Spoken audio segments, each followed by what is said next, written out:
Bien-aimés frères et sœurs, vous connaîtrez la vérité et la vérité vous affranchira. Ça, c'est pas moi qui le dis, c'est la Bible qui le dit. Mais moi, je vous dis mieux. Vous connaîtrez la vérité historique, notamment celle de vos ancêtres kémites, et vous aurez une vision globale de ce que c'est que la vraie souveraineté politique. J'ajoute, vous reviendrez à la spiritualité africaine ancestrale et vous comprendrez les enjeux de l'indépendance économique. Et pour terminer, vous accepterez votre identité culturelle kémite et vous obtiendrez deux choses. La première, c'est la paix. La seconde, c'est le développement, à une condition. L'unité de toute l'Afrique noire, l'unité de tous les Noirs du monde entier. Otep à tous, bienvenue sur la chaîne des panafricanistes par essence, par conviction et par excellence. Celle des citoyens kémites par nécessité et obligation de combat. Nous sommes une chaîne qui n'est guidée que par nos ancêtres, et rien que par les ancêtres qui appartiennent à l'égrégore du monde noir. Par conséquent, nous ne croyons en aucun Dieu venu de l'étranger. Toutefois, cette vidéo n'est aucunement destinée à inciter à la haine ou à la violence, car nous menons un combat qui est d'abord et avant tout spirituel, ensuite il est politique, géopolitique et géostratégique. Contre l'impérialisme, le colonialisme, le néocolonialisme et l'endocolonat. Sur la base du principe fondamental que nous avons hérité de nos ancêtres kémites, qui est celui de la Mahat, c'est-à-dire solidarité, vérité et justice. Vous êtes donc en droit de connaître la vérité, et nous avons l'obligation de vous dire la vérité, rien que la vérité, afin que justice soit rendue au continent africain. Et ça, c'est notre modeste contribution dans cette noble lutte en faveur de la souveraineté, la dignité, la solidarité et l'unité africaine. Ça, c'est exactement ce que nous appelons le panafricanisme. Bien-aimés frères et sœurs, nous avons écouté le candidat à l'élection présidentielle au Congo démocratique pour 2023, M. Adolphe Mosito, sur une chaîne de médias mensonges occidentales, que je ne veux pas citer le nom pour ne pas faire la publicité. J'ai trouvé ce discours un peu flou. Et je pense que M. Adolphe Mosito, qui a été Premier ministre de Joseph Kabila entre 2008 et 2012, a beaucoup de choses à expliquer aux Congolais. Il doit être plus clair et plus déterminé. J'ai apprécié le fait qu'ils disent, qu'ils reconnaissent, je l'avais déjà dit d'ailleurs, que Anthony Blinken n'est pas venu pour soutenir le Congo démocratique, pour apporter la paix dans l'Est du Congo.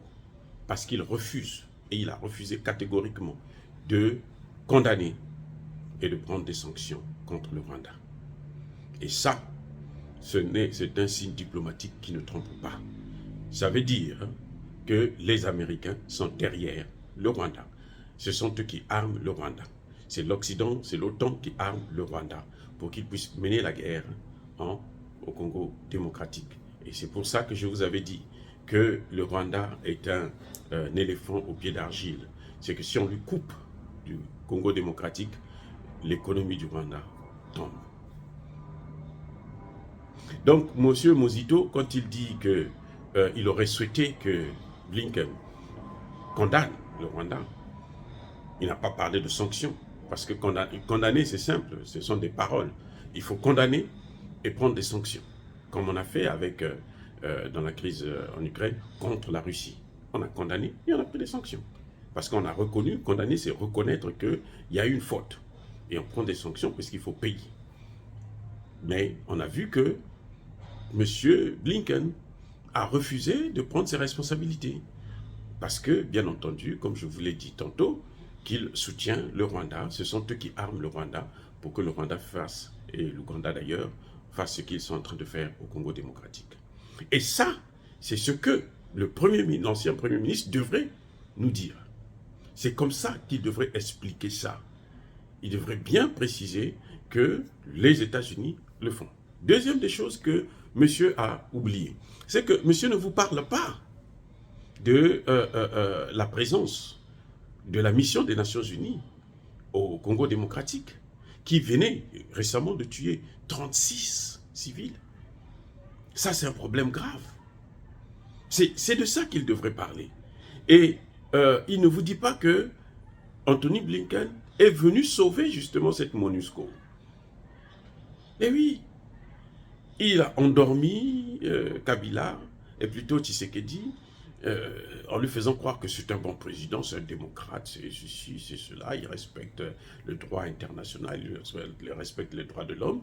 Donc, mais nous savons aussi que il y a une lettre d'un sénateur américain, un noir d'ailleurs, américain, qui demande au secrétaire d'État de soutenir la candidature de Tshisekedi parce que c'est leur homme, c'est l'homme qui protège leurs intérêts au Congo démocratique. Donc, monsieur Adolphe Mozito, qui a été Premier ministre pendant au moins 4 ans, il devait savoir ce qui se passe. Il devait savoir ce que c'est. C'est eux qui devraient nous donner des informations réelles. Je suis d'accord avec lui que c'est le Congo qui doit régler le problème de la guerre dans l'Est. Ce n'est pas les États-Unis, ce n'est pas quelqu'un d'autre. Mais là encore, vous voyez très bien que M. Mozito reste encore flou. C'est-à-dire qu'il vous donne des miettes. Il ne vous dit pas exactement ce qui se passe. Les États-Unis refusent de condamner Kigali parce que les États-Unis sont derrière Kigali. C'est un fait qu'il ne dit pas. Les États-Unis veulent maintenir la mission des Nations Unies au Congo démocratique parce que cette mission contribue à ce qu'ils sont en train de faire, le pillage des matières premières au Congo démocratique. Il ne vous le dit pas. Et enfin, il reconnaît que ce sont les Congolais qui doivent se battre, qui doivent faire la guerre. Il faut armer le Congo. Il ne vous dit pas comment. Parce qu'aujourd'hui, Tshisekedi ne peut pas compter sur les Occidentaux pour armer son armée, pour équiper son armée. C'est pas possible. C'est pas possible. On ne peut pas, il ne peut pas avoir, ils ont le même maître avec Kagame. Tshisekedi et Kagame. À Kagame, on donne les armes. À Tshisekedi, on donne des certificats de bonne conduite. Et on le balade par-ci, par-là.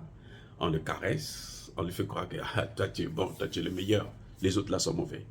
Kabila est mauvais. Toi, tu es le meilleur. Alors que c'est Kabila qui lui a donné le pouvoir. Et lui, en écoutant ça, il dort. Il dort sur ses des oreilles, tranquille, comme si rien ne se passait. Ça c'est ce que M. Mozito devait nous expliquer en tant que Premier ministre. Il a été Premier ministre, il connaît les problèmes. Il devait nous expliquer pourquoi lui, à leur temps, ils n'ont pas demandé le départ de la mission des Nations Unies. Comment lui, il a été Premier ministre, il n'a pas pu constater que les Nations Unies sont là pour piller le Congo, pour contribuer à dominer le Congo par l'OTAN et par les Occidentaux.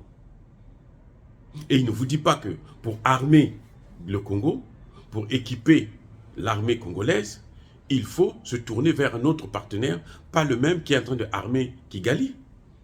Ça n'a aucun sens. Il faut prendre un autre partenaire. Et un partenaire sérieux. Et un partenaire qui a fait ses preuves. Et ce partenaire, c'est lequel? C'est la Russie. C'est celui que les Congolais veulent. Les Congolais, aujourd'hui, dans leur grande majorité, savent. Mais les Congolais ne sont pas dupes. Ils voient ce qui est en train de se passer aujourd'hui en Afrique. Ils ont vu ce qui s'est passé au Centrafrique. Ils ont vu ce qui s'est passé au Mali. Au Centrafrique, en moins de 6 mois, de 3 mois d'ailleurs. La paix est revenue. La stabilité est rentrée. L'État a récupéré 95% de son territoire. C'est un fait, on ne peut pas le nier. Avec l'aide de qui? De la Russie. Mais ces populations, ils voient, nous sommes dans l'ère des réseaux sociaux, ils voient ce qui est en train de se passer. Le Mali, on a vu, en moins de 6 mois, aujourd'hui, vous allez me dire qu'il y a recrudescence des attaques, mais bien sûr, parce que les Français sont allés s'installer au Niger, juste au Niger, et ce sont eux qui sont en train de créer ces problèmes. Ça vient pas de... on n'a pas besoin d'être magicien pour comprendre ça. On n'a pas besoin d'avoir un doctorat pour comprendre ça. Ils sont allés au Niger Parce qu'ils veulent continuer à nuire le Mali, puisque le Mali est le centre de l'Afrique de l'Ouest. Si on arrive à mettre la main sur le Mali, là, c'est fini. C'est pas pour rien que les Russes ont choisi de travailler avec les Maliens, parce qu'ils savent qu'à partir de là, ils vont pouvoir contrôler l'Afrique de l'Ouest. Donc, les Africains, les Congolais voient ce qui est en train de se passer. Et ils seraient bien contents de voir que des grandes autorités comme l'ancien Premier ministre Adolphe Muzito vous dire tout simplement que, effectivement, nous devons avoir des rapports avec la Russie pour acheter des armes, parce que la Russie a équipé des armées chez nous, en Afrique. On a vu le résultat. C'est la Russie qui a sauvé la Syrie. C'est la Russie qui a sauvé les meubles en Libye. Voilà ce que nous attendons d'un leader, d'un futur candidat à l'élection présidentielle. Ce n'est pas de venir nous faire de la diplomatie qui n'a ni tête ni queue. C'est fini ce temps-là. C'est fini. Les gens veulent quelqu'un qui est clair et précis, qui prend des engagements et qu'on peut croire. Il ne vous parle pas de la MONUSCO. Déjà, il ne vous dit pas que lui-même, il l'a gardé pendant 4 ans. La mission était là, elle n'a rien foutu. Il devrait l'avoir vu venir, l'avoir senti pendant 4 ans. Non, il a échoué. Maintenant, il n'est pas capable de vous dire que non, mais la population est en train de demander le départ immédiat. On ne peut pas attendre 2024. C'est 2 ans après l'élection présidentielle. Donc, ils ont le temps d'occuper encore plus le territoire congolais, une bonne partie du territoire congolais. Donc, il faut qu'ils partent dans l'immédiat et qu'on fasse venir des partenaires sérieux. C'est ça que nous attendons d'un leader politique. Et c'est ça le problème que nous avons. C'est ça que nous avons avec nos leaders en Afrique. Beaucoup parmi eux sont comme ça, des couilles molles. C'est-à-dire qu'ils ne sont pas capables de vous dire les choses comme il faut le dire, telles qu'elles sont, pour que les gens puissent comprendre. La force de Gbagbo, c'était quoi? La force de Gbagbo, c'était parce qu'il parlait clairement, simplement, aux Ivoiriens. C'est tout. Gbagbo n'a rien fait de spécial. Gbagbo n'a pas changé la monnaie. Gbagbo a contribué à la campagne présidentielle de Chirac. Donc, qu'est-ce que vous voulez nous apprendre là? Mais sa force, c'était le fait qu'il parlait. Et il a échoué parce qu'il n'a pas suivi la population. C'est-à-dire, il n'avait pas enlevé la base militaire française en Côte d'Ivoire. Il n'avait pas pensé à ça. Et c'est cette base-là qu'il a fait partir. Il n'avait pas pensé changer le CFA. On nous dit que non, il était prêt. Ce n'est pas vrai. On n'a pas vu des signes pour changer la monnaie là. 3 jours, les experts vous le disent, en 3 jours, vous changez la monnaie. Donc, monsieur Muzito, vous avez encore le temps pour corriger le tir, pour savoir ce que vous voulez et pour suivre la population. C'est à vous de motiver Tshisekedi, même s'il a peur de partir. Si vous posez le problème, vous allez voir que ça va lui donner le courage d'aller de l'avant. Parce que la population a déjà dit, nous, on veut le départ de la MONUSCO, et on veut l'arrivée des troupes, comment on appelle ça, des instructeurs russes et les armes russes. C'est ce que nous voulons pour faire la guerre. Il est d'accord, il vous dit bien que notre armée est faible. Donc, il faut l'équiper. Mais on ne va pas l'équiper avec ceux qui sont en train d'équiper l'adversaire. Vous ne voyez pas qu'il y a quelque chose de malhonnête là? Il ne peut pas, ni la France, ni les États-Unis, ni la Belgique, ni l'Allemagne, ni l'Italie ou quoi, ne peut équiper le Congo, l'armée du Congo démocratique. Parce que ce sont eux qui sont derrière le Rwanda. Il faut que ce soit bien clair dans la tête des hommes politiques congolais. Je reconnais quand même quelques avancées, mais il faut qu'il soit bien clair pour savoir ce que veut la population et faire ce que la population veut. La population veut le départ immédiat de la MONUSCO et on veut que les hommes politiques, comme l'a fait le président de l'Assemblée, qui a dit, mais la MONUSCO ne fout rien, il faut qu'elle parte immédiatement, on n'a pas besoin d'elle. Et nous sommes d'accord, je l'ai soutenu fermement. Je ne le connais pas, je m'en fiche, je n'ai pas besoin de le connaître, mais je comprends que la position, elle est nette et c'est ce que la jeunesse congolaise veut. Dire cela, c'est inciter à la haine ou à la violence. Non, nous sommes une force tranquille. Yaba Kolerve, Yamalembe. Entre-temps, soyez bénis par le Dieu des Kémites. J'ai dit et j'assume.